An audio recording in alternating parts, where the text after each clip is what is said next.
in the case of a software.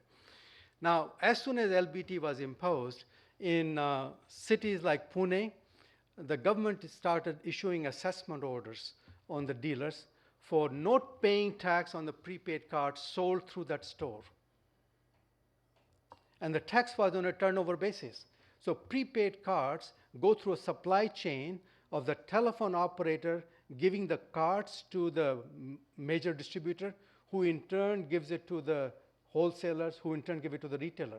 And in many cases, these cards are basically paperless transactions. They are authorization issued on an IT system. But those are technically sale of goods. And they started demanding payment of the local body tax. A given transaction in prepaid card can be subjected to 3 different taxes because the 3 dealers are located in the same city. The same problem arose for the software products quite extensively. And then it was also a tax on purchase price, not on the selling price. So that itself required a lot of, because octroi is a tax on entry of goods, and it can only be levied on the value of goods coming into your stock, not the value at which the goods go out.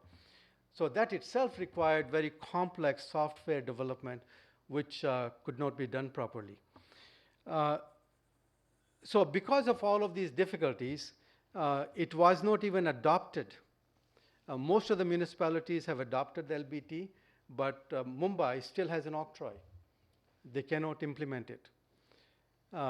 So given all those difficulties, I don't really think that one should go to those alleys. Stay away from these ad hoc solutions. Octroi has no life in India.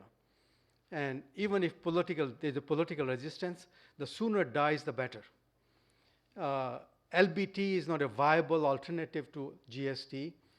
GST is a good revenue base, but it cannot be tracked by each local area on the basis of sales. So you can levy it, and essentially you have to follow the Finance Commission formula, where you earmark a part of the revenue. Now, there was a comment that why will the states agree to give up their revenue, but doesn't have to